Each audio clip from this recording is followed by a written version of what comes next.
कृष्णा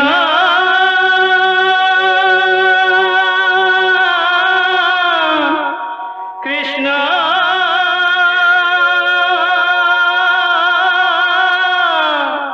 हरे कृष्णा हरे हरे।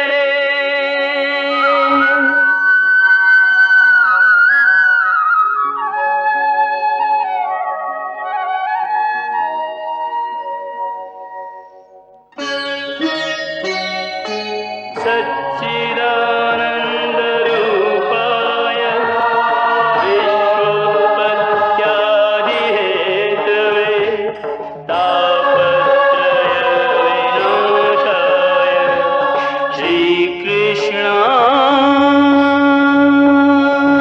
वयं नमः।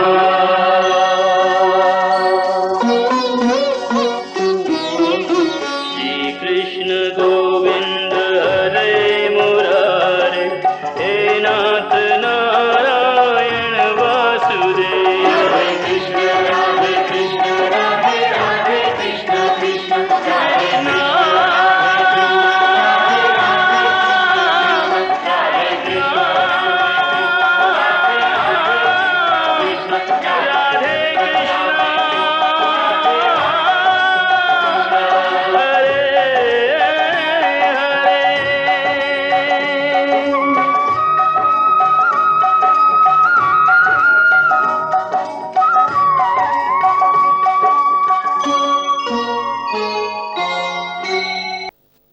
श्री राम जब सीता को ब्याह कर अयोध्या आए तो अयोध्या वासी खुशी से नाच उठे। महाराज दशरथ ने जनता के आग्रह पर श्री राम को युवराज पद प्रदान करके उनके राज्य अभिषेक की घोषणा की। कुल गुरु महर्षि वशिष्ठ की आज्ञा से और समस्त प्रजाजनों की सम्मति से श्री दशरथ जी कल अपने ज्येष्ठ पुत्र श्री रामचंद्र जी का राज्याभिषेक करेंगे। कल सूर्योदय होते ही राज युवक श्री रामचंद्र जी को कुल गुरु वशिष्ठ जी सूर्य वंश का राज्य मुकुट पहनाकर उनका राज्य तिलक करेंगे। ये सुनकर महारानी कैकेयी की एक कुटिल दासी मंथरा ने कैकेयी के कानों में विष घोल दिया।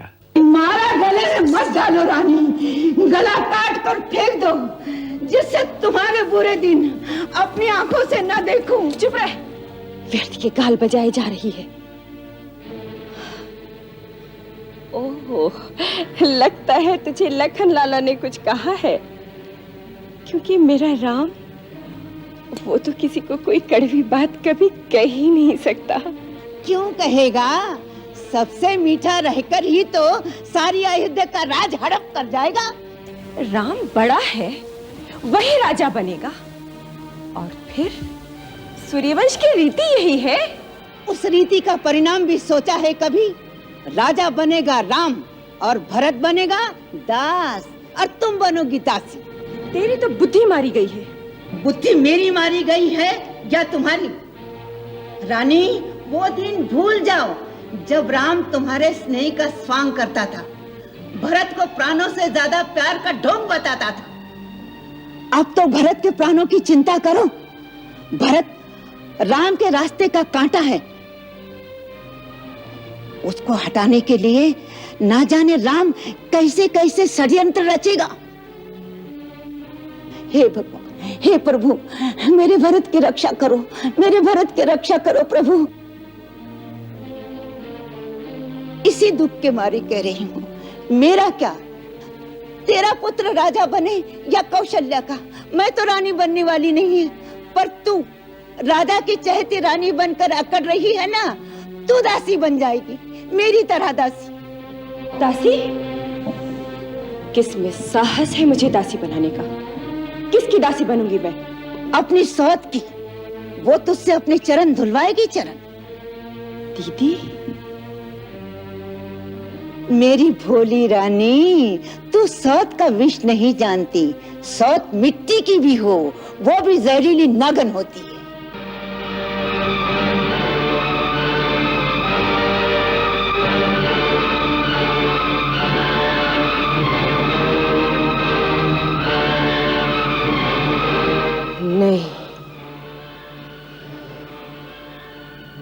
मैं किसी की दासी नहीं बनूंगी।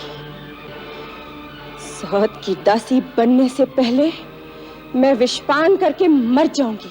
मरने की क्यों सोचती है मूर्ख? जीतने की सोच। ये सोच कि सौत की जीती हुई बाजू कैसी पलट जाए, राम की जगह तेरा बेटा राजा बने।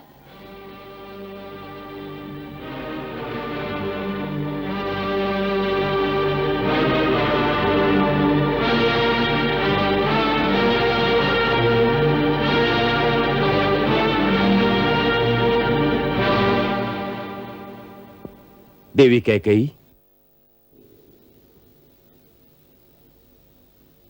मंथरा, मंथरा। जय हो महाराज। देवी कैकेयी दिखाई नहीं देती, कहाँ है वो? महारानी जी को भवन में चली गई हैं। भवन?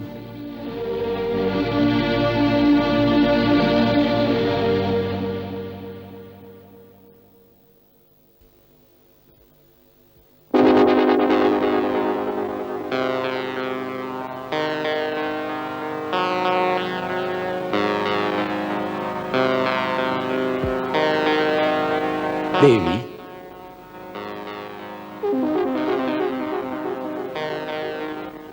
देवी कैकेयी,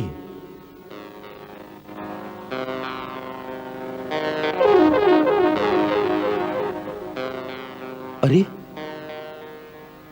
ये क्या वेश बना रखा है?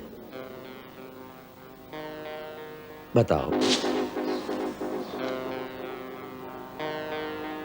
कुछ बोलो भी, बताओ। कैकेयी, देखो, हमसे तुम्हारा ये चुप रहना सहन नहीं हो रहा है। तुम जानती हो कि तुम हमें प्राणों से भी प्रिय हो। तुम जो कहो वो कर सकते हैं, जो चाहो वो तुम्हें दे सकते हैं। यदि तुम चाहो तो राजा को भिखारी बना सकते हैं या भिखारी को राजा। देवी, जहां तक सूर्य का चक्र घूमता है वहां तक सारी पृथ्वी मेरे अधिकार में है। द्रविड़, सिंधु, सोवी, सौराष्ट्र, दक्षिण के प्रदेश तथा अंग, बंग, मगध, मत्स्य, काशी और कौशल, इन सब पर मेरा अधिकार है। इतने बड़े साम्राज्य में जो भी सबसे मूल्यवान वस्तु हो मांग लो, हम तत्क्षण तुम्हें दे देंगे। परंतु हमसे यूं मुंह ना मोड़ो। तुम रूठ जाओगी तो हम जिएंगे किसके सहारे? देवी, मांगो, क्या चाहिए? हम तुम्हें वचन देते हैं, जो मांगोगी इसी क्षण देंगे। देंगे देंगे सदा ही कहते रहते हैं आप, कभी कुछ दिया भी है? आज नए वचनों को लेकर आ गए। अभी तक तो आपने पुराने वचन पूरे नहीं किए। मैं इन नए वचनों को लेकर क्या करूंगी? देवी, कौन से पुराने वचन पूरे नहीं किए? देखा, वो भी भूल गए। महाराज, जब देवासुर संग्राम हुआ था, आप देवराज इंद्र की सहायता के लिए गए थे। असुर शंबर के साथ वहां जो युद्ध हुआ था, उस समय मैं आपके रथ की सारथी बनी थी, याद है? या वो भी भूल गए? हाँ हाँ, याद है। ऐसी कुशलता से तुमने युद्ध भूमि में रथ चलाया था कि बड़े बड़े योद्धा चकित रह गए। और उस युद्ध में जब आप बर्छी लगने से घायल होकर मूर्छित हो गए थे, यदि मैं उस समय शत्रुओं के बीच में से रथ निकाल कर ना ले जाती तो आपके प्राण ना बचते।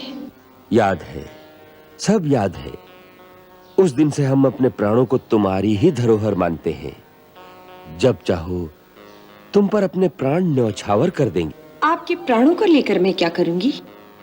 मैं तो केवल इतना याद दिलाना चाहती हूँ कि उस समय आपने कहा था, प्राण प्रिय, तुमने मेरी प्राण रक्षा की है। मैं तुम्हें 2 वरदान देता हूँ, मांगो, क्या मांगना चाहती हो? हाँ हाँ। किंतु मैंने कहा था, महाराज, मेरे ये दोनों वरदान अपने पास धरोहर स्वरूप रहने दीजिए। जब आवश्यकता होगी मांग लूंगी। हाँ, हमें आज ये आभास हो रहा है कि हमने उस समय कंजूसी की। तुमने जैसी वीरता दिखाई थी उसके लिए 2 नहीं तुम्हें 4 वर देने चाहिए थे। 4? महाराज, कहो। अभी तो आप 2 ही पूरे कर दीजिए तो बहुत है। परंतु उनके पूरा करने में अड़चन क्या है? तुम अभी मांगो, हम प्रतिज्ञा करते हैं कि जो मांगोगी तत्काल उसे पूरा कर देंगे। मैं बहुत सुन चुकी इस तरह की बातें। अब मुझे आपकी बातों पर विश्वास नहीं रहा। देवी, एक रघुवंशी की बात का भरोसा नहीं?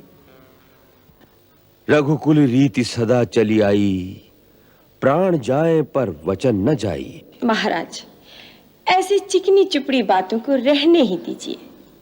देखो, तुम हमें प्राणों से भी प्यारी हो। हम तुम्हारी शपथ लेते हैं। मेरी शपथ? हाँ।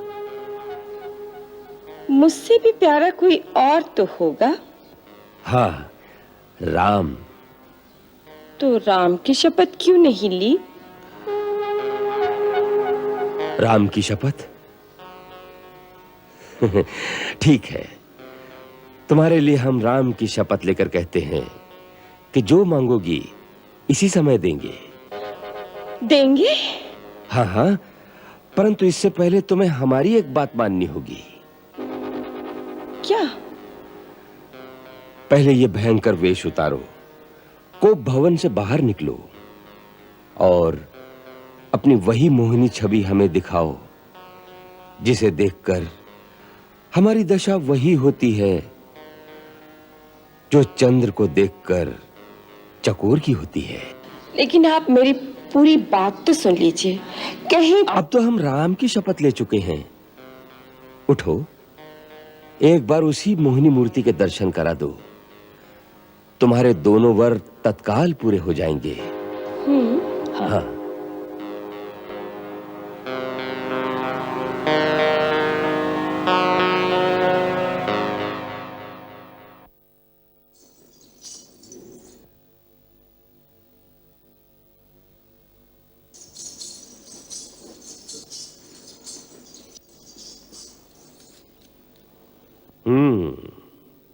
अब लगती हो दशरथ के हृदय आसन पर विराजमान एक साम्राज्ञी।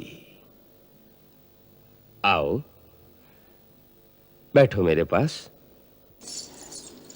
सुनो, सारे नगर में कैसी हर्ष ध्वनि हो रही है।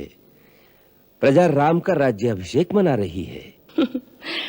वो तो मैं सुन ही रही हूं, किंतु आप पहले मेरी अधूरी बात तो पूरी कीजिए। मेरे वो 2 वरदान। आज्ञा करो, बोलो क्या चाहिए। आज अपने राम के नाम पर सब कुछ न्यौछावर कर देंगे। मांगो, जो चाहो मांग लो। मुझे तो बस मेरे 2 वरदान चाहिए। पहले ये मांगूं या ये मांगूं? कोई भी जो चाहो।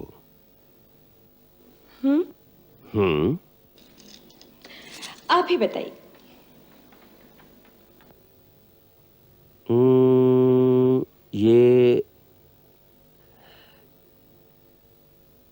ये मांग लो। मांगू? हाँ हाँ। मेरा ये वरदान कहता है, अयोध्या का राज मेरे पुत्र भरत को मिले, राम को नहीं। क्या? भरत को? हाँ महाराज, भरत को। और दूसरा वरदान, राम को 14 वर्ष के लिए वनवास। क्या? राम को वनवास? हाँ महाराज, 14 वर्ष तक राम तपस्वी की तरह मुनि वेश में वन में रहे।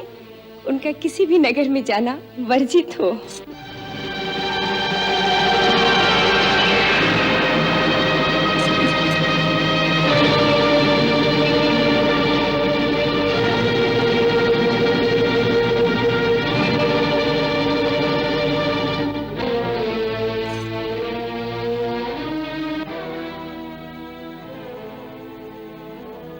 कह गई,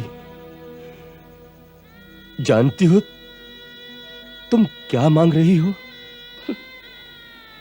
भली भांति जानती हूँ महाराज, मैं क्या मांग रही हूँ। नहीं नहीं, ये कैसे संभव हो सकता है? ये वर मैं कैसे दे सकता हूँ?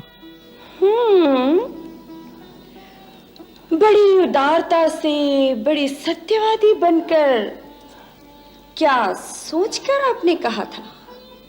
मांगो, क्या मांगती हो, जो चाहे मांगो। क्या सोचा था आपने कि ये भोली भाली कैकेयी थोड़ा सा चना चबेना मांगेगी? अरे, मैं एक राजा की पुत्री हूं, एक राजा की धर्मपत्नी हूं। एक राज्य से भी भला कम क्या मांग सकती हूँ? ये नहीं सोचा था आपने?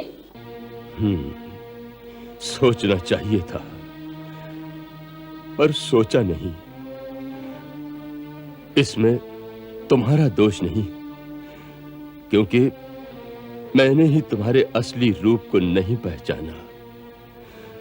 मैं जिसे एक हीरे का हार समझकर गले से लिपटाए फिर रहा था, वो एक नागिन निकली। महाराज, आप तो स्त्रियों की तरह गाली देने लगे। कैसे वीर पुरुष हैं आप? मुझे तो आप पे हंसी आ रही है। तुम क्या हंसोगी? हंसेगा तो सारा संसार मुझ पर रानी। जब लोग कहेंगे कि बूढ़ा स्त्री के मोह में ऐसा अंधा हो गया कि राम जैसे धर्मात्मा पुत्र को वन में भेज दिया, तो उन्हें क्या उत्तर दूंगा? कह गई, तुमने मुझे कहीं का नहीं रखा, कहीं का नहीं रखा। नारी तो देवी का रूप होती है, परंतु तू हमारे कुल का नाश करने आई है। हे भगवान, मैंने ऐसी नारी का विश्वास क्यों किया? इतना संताप क्यों कर रहे हैं महाराज? मैं कोई मोल ली हुई तो नहीं आई, या भरत आपका पुत्र नहीं? ठीक है, अब मुझे पूरा विश्वास हो गया कि आप अपना वचन पूरा नहीं करना चाहते। कान खोलकर सुन लीजिए, राम के अभिषेक से पहले आपको मेरी चिता को अग्नि देनी होगी। आज अयोध्या के राजद्वार से राम या तो वन जाएगा या कैकेयी की अर्थी निकलेगी। क्यों? मैं आज ही राम को वन जाते हुए देखना चाहती हूँ। रानी, तू मेरा मस्तक मांग ले, मैं अभी तेरे चरणों में डाल दूंगा। किंतु राम के विरह में तू मुझे मत मार, तू मुझे मत मार रानी। महाराज, राम यदि इतना ही प्यारा था तो उसकी शपथ लेकर मुझे वचन देने की क्या आवश्यकता थी? बड़े उदार बनकर, दानी बनकर किस बल पे कहा था, मांग मांग कैकेयी, जो चाहती है दूंगा। महाराज दशरथ, रघुवंश शिरोमणि, आपकी वो रघुकुल की रीति कहां चली गई? अब प्राण जाए पर वचन न जाए।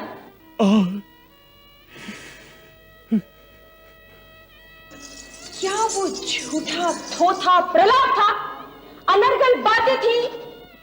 वो सब मिथ्या थी, झूठ था, या आपका रचाया हुआ प्रपंच था? उत्तर दीजिए।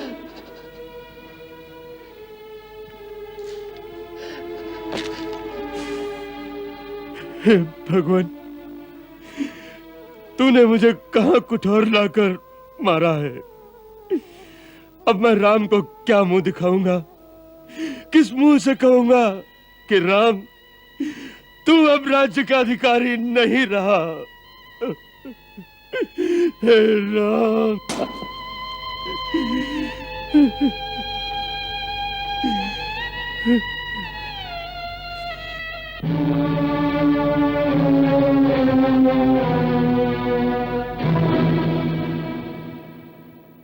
महाराज दशरथ स्वयं अपने मुंह से राम को वन जाने की आज्ञा न दे सके तो कैकेयी ने ही महाराज की ओर से राम को अपने महल में बुला लिया। पिताश्री, आपकी आज्ञा से मैं राम आपकी सेवा में उपस्थित हूं।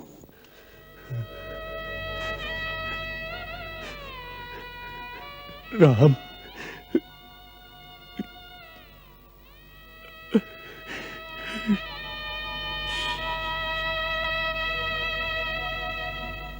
माता, आप ही मुझे महाराज के दुख का असली कारण बताइए और यह भी बताइए कि उसका निवारण क्या हो सकता है।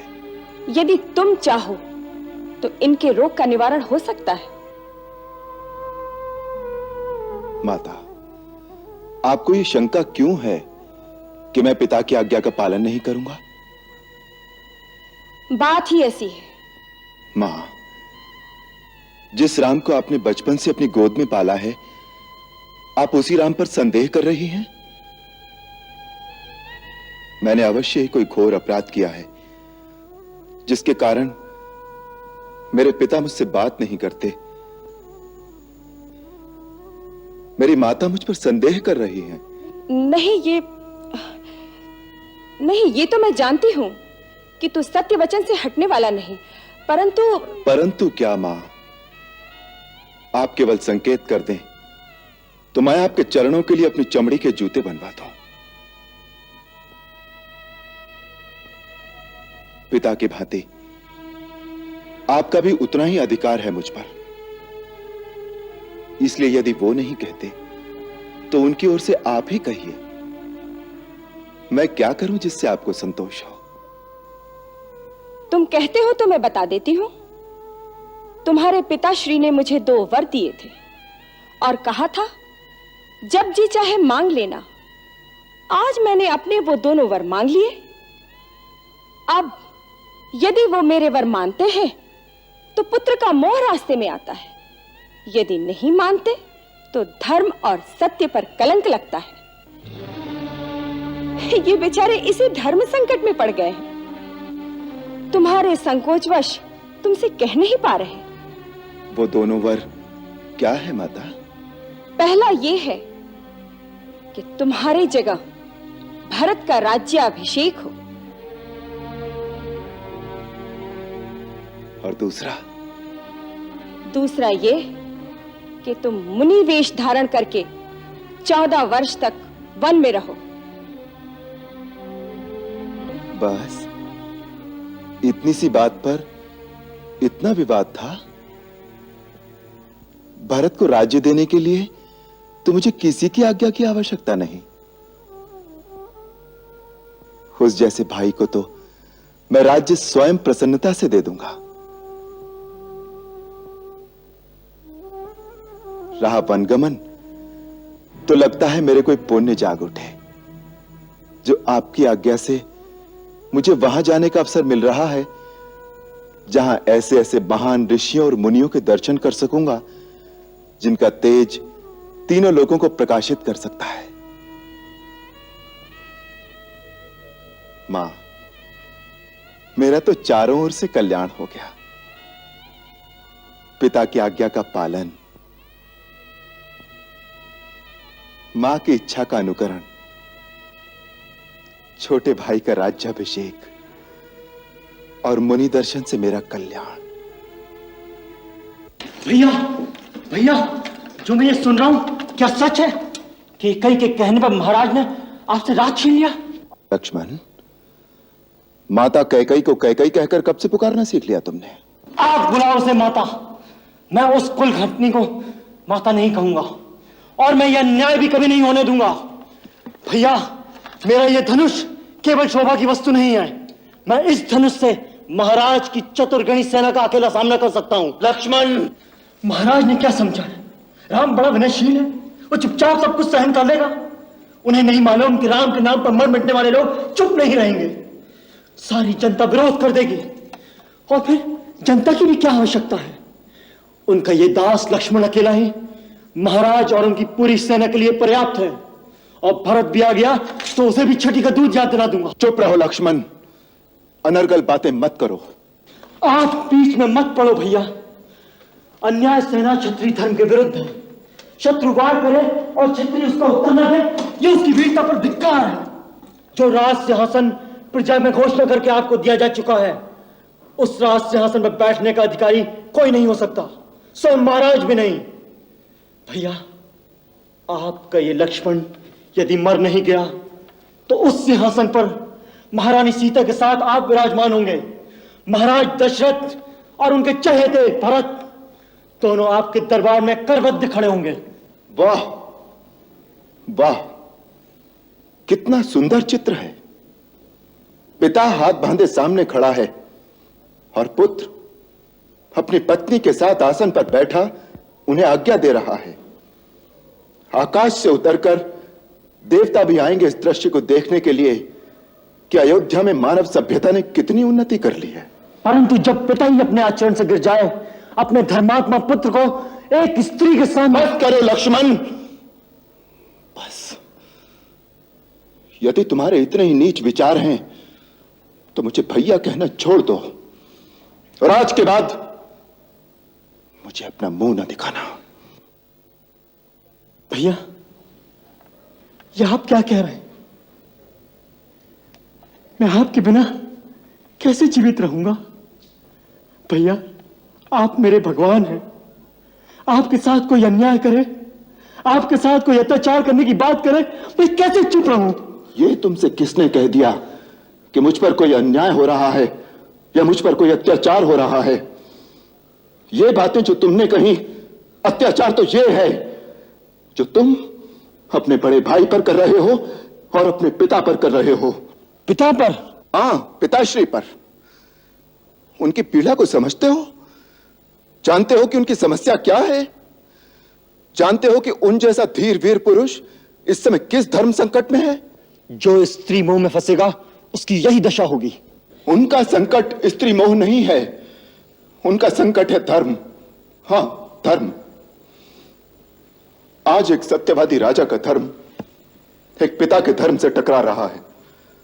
वो सत्य का पालन करें या पिता के धर्म को निभाएं, यही समस्या उनके दुख का कारण है। एक राजा ने किसी को वचन दिया कि जो मांगे वो दूंगा, और मांगने वाले ने वो वचन मांगा है जिससे राजा को अपने सबसे प्रिय पुत्र का बलिदान करना पड़ रहा है।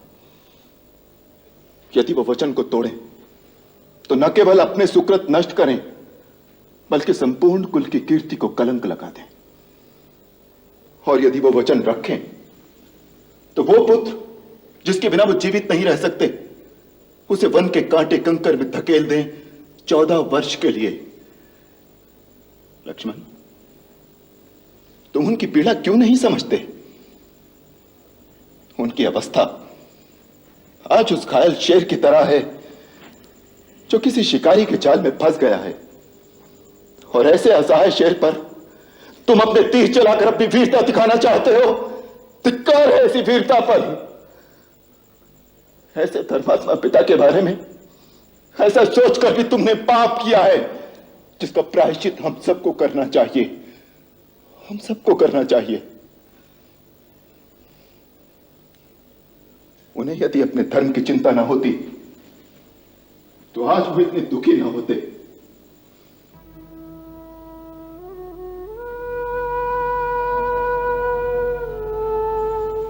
आज जब मैंने उन्हें इतनी निस्सहाय अवस्था में देखा तो मुझे अपने ऊपर ग्लानि हो आई कि मेरे कारण मेरा वीर, महान और धर्मात्मा पिता इतना दुखी है। मैंने अपना कर्तव्य निश्चित करने में एक पल की भी देरी नहीं की, क्योंकि पुत्र होने के नाते मेरा एक ही कर्तव्य है कि मैं वही काम करूं जिसमें उनके सत्य, उनके धर्म, उनकी प्रतिज्ञा की क्षति ना हो, बल्कि उनकी कीर्ति बढ़े, उनका यश मलिन ना हो। लक्ष्मण, हमारे जैसे पिता तो किसी को बड़े भाग्य से मिलते हैं, परंतु यदि किसी का पिता दुराचारी भी हो, चाहे संसार उसे त्याग भी दे, तो भी पुत्र का धर्म है कि वो अपने पिता को भगवान की तरह पूजे, क्योंकि पिता मनुष्य का प्राणदाता होता है। लक्ष्मण, जो पिता की भक्ति नहीं करते, देवता तो क्या, स्वयं भगवान भी उनकी पूजा को स्वीकार नहीं करता। संसार में बहुत सी अनहोनी बातें ऐसी होती हैं जो मनुष्य की समझ में नहीं आती। अकस्मात एक दिन कोई भूकंप आता है जो मनुष्य के जीवन को उथल पुथल कर देता है।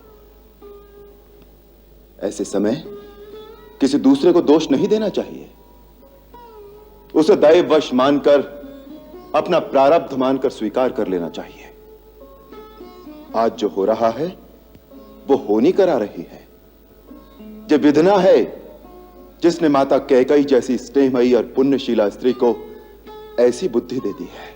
यदि यह होनी है तो मैं होनी से भी नहीं हारना चाहता। वीरों के पुरुषार्थ की परीक्षा ऐसे ही आपत्ति काल में होती है। आपत्ति काल में केवल वीरता की ही परीक्षा नहीं होती, मनुष्य के धर्म की भी परीक्षा होती है। जब श्री राम ने पिता का वचन निभाने के लिए वन जाने का निर्णय किया, तो पतिव्रता सीता ने भी अपने पति का साथ देने के लिए उनके साथ वन जाने की तैयारी कर ली। लक्ष्मण भी श्री राम के बिना अयोध्या में रहने को तैयार न हुआ और तीनों मुनि वेश धारण करके राजमहल से वन की ओर चल दिए। सहन कोई कैसे करे ऐसी घातक ठेस, पुत्र पिता के सामने धरे जोगिया भेस।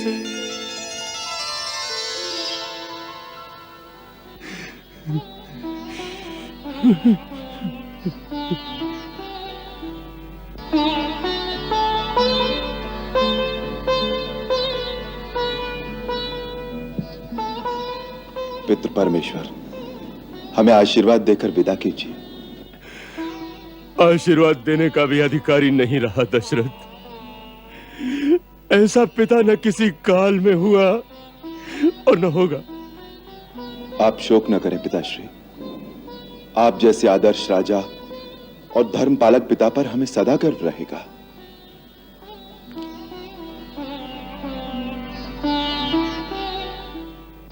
जाने से पहले एक निवेदन है आपके श्री चरणों में। मेरी माता देवी कौशल्या मेरे जाने से बहुत व्यथित हो रही हैं। उन्हें धीरज बंधाइएगा, उनका ध्यान रखिएगा और उन पर अपनी कृपा बनाए रखिएगा।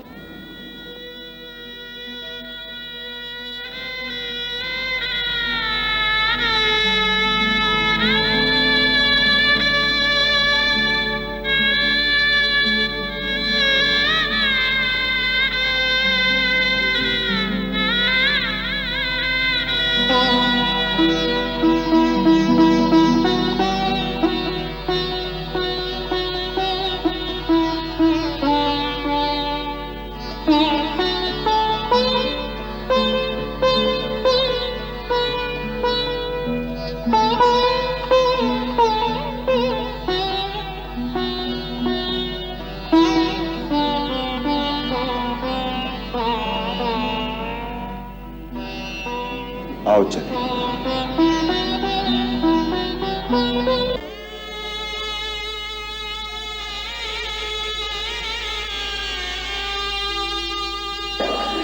राम जा रहा है, मेरा राम जा रहा है। मेरे राम को रोको, मेरे राम को रोको, मेरे राम को रोको, राम राम राम, मेरे राम को रोको, मेरे राम को रोको।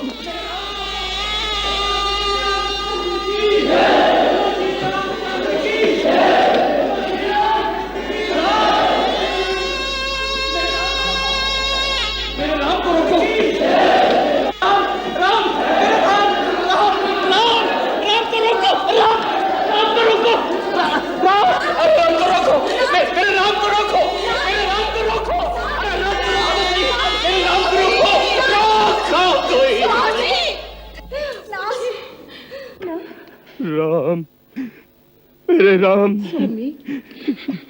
मेरे राम, क्या कर रहे हैं महाराज? हट जा, हट जा, मेरे राम, हट जा मेरे सामने से।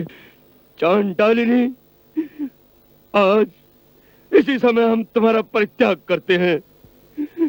हम सबके सामने ये घोषणा करते हैं कि विवाह के समय हमने पवित्र अग्नि के सामने जो वचन दिए थे सब समाप्त हो गए। इसके पश्चात इस लोक और परलोक में भी तुम्हारा मेरा कोई संबंध नहीं रहेगा। आज से अपने आप को विधवा समझ तू, विधवा।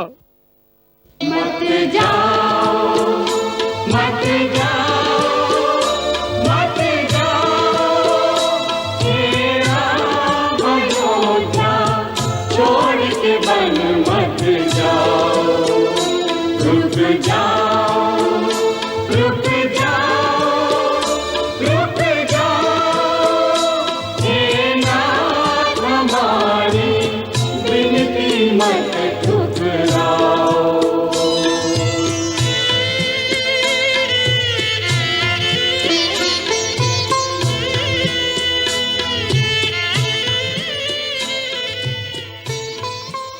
श्री राम ने अयोध्या से निकलकर अपने सखा निषाद राज के साथ पहले गंगा नदी को पार किया।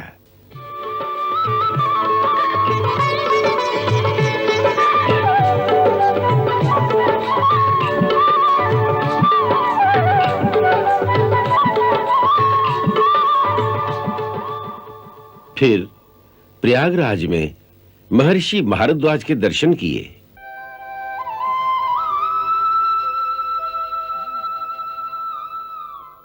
तत्पश्चात यमुना नदी को पार करते समय उन्होंने अपने सखा निषाद राज को भी छोड़ दिया और स्वयं चित्रकूट की ओर चले गए। गहरी नदियां बास का बेड़ा, लखन के हाथों में पतवार, आगे बन है पथ निर्जन है, ना कोई संगी ना आधार,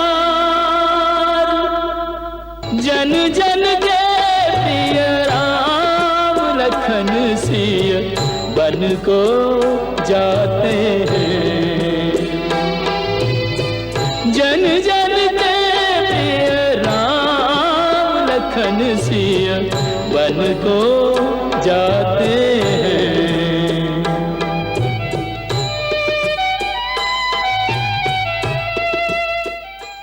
श्री राम के जाने के बाद उनके पिता महाराज दशरथ ने पुत्र वियोग में अपने प्राण त्याग दिए। राम, राम, राम, राम, राम, राम। कौशल्य, कौशल्य, कौशल्य, महाराज, स्वामी, तुम कहाँ हो देवी? स्वामी, तुम कहाँ हो? मैं यहाँ हूँ महाराज। स्वामी, कौशल्य, तुम मेरा स्पर्श करो। मैं तुम्हें अपनी आंखों से देख नहीं पा रहा हूँ। तुम मेरा स्पर्श करो कौशल्य, मेरा स्पर्श करो। मैं आप ही के पास हूँ स्वामी। मेरा अंत समय आ गया है कौशल्य। सुना है मरने वाले व्यक्ति को कुछ दिखाई नहीं देता। ऐसे अशुभ बातें मत कीजिए स्वामी, धीरज से काम लीजिए। सुमंत्र ने क्या कहा था, अगर आप इस तरह संतप्त रहेंगे तो इससे राम को दुख होगा। गुरुदेव ठीक कह गए हैं, राजा को रोना नहीं चाहिए स्वामी, नहीं रोना चाहिए। राजा को रोना नहीं चाहिए, परंतु ऐसा तो कोई विधान नहीं है कि राजा को मरना भी नहीं चाहिए। आप धीरज रखेंगे तो हम लोग भी जी सकेंगे। परंतु मैं तो नहीं जी सकूंगा देवी। ऐसी अपशकुन बात मुझसे मत निकालिए स्वामी, मत निकालिए। कर्म फल को कौन बदल सकता है रानी? जो जैसा कर्म करेगा उसका फल उसे भोगना ही पड़ेगा। कोई कितना भी बड़ा सम्राट हो, उसकी शक्ति, उसका समस्त सैन्य बल कर्म फल भोगने से राजा को नहीं बचा सकता। यही विधि का विधान है। कर्म ही सबसे शक्तिमान है, उसके आगे सबको शीश झुकाना पड़ता है। उस अंधे मुनि ने मुझे ठीक ही शाप दिया था। तूने एक तीर से 3 हत्याएं की है। मेरा पुत्र मर गया। हे भगवान!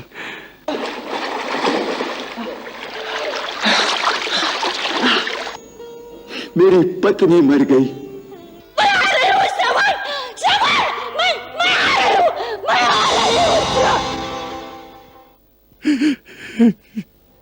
अब मैं अकेले जीकर क्या करूंगा? मैं भी मर रहा हूं। परंतु दशरथ, मैं तुझे श्राप देता हूं। पुत्र वियोग में आहत पिता की आत्मा तुझे श्राप देती है। जिस प्रकार पुत्र वियोग में तड़प तड़प कर मैं मर रहा हूं, तू भी पुत्र वियोग में मरेगा। मेरी तरह पुत्र वियोग में तड़प तड़प कर मरेगा। मेरी तरह पुत्र वियोग में तड़प तड़प कर मरेगा। तड़प तड़प कर मरेगा। वो देखो, वो मुनि मुझे शाप दे रहा है। मुझे शाप दे रहा है। मुझे शाप दे रहा है। जिस तरह पुत्र वियोग में मैं तड़प तड़प कर मर रहा हूं, तू भी पुत्र वियोग में मरेगा। पुत्र वियोग में तड़प तड़प कर मरेगा। पुत्र वियोग में तड़प तड़प कर मरेगा। मेरी तरह पुत्र वियोग में तड़प तड़प कर मरेगा। तड़प तड़प कर मरेगा। तड़प तड़प कर मरेगा। तड़प कर मरेगा।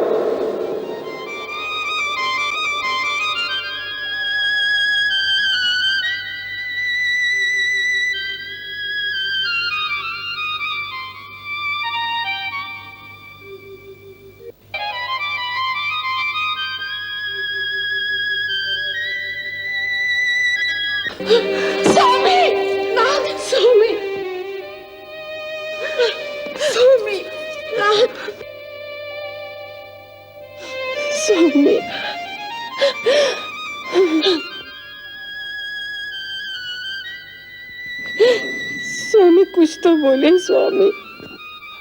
राम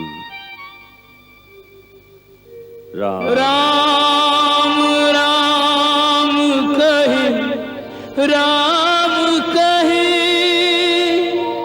राम राम कहे, राम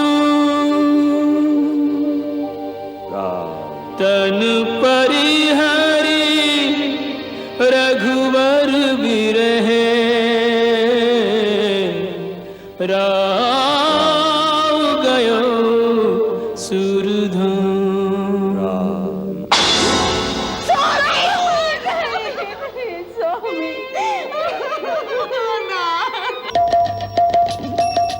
हरे कृष्णा कृष्ण कृष्णा हरे हरे, श्री कृष्ण चरितम गुणानुवादम तत्प्रेरणा अहं करोमि। मम भावगीतं हृदयस्य प्रीतं त्वत्पद्मपादे समर्पयामि। हरे राम राम राम हरे हरे, हरे कृष्ण कृष्ण कृष्ण हरे कृष्ण।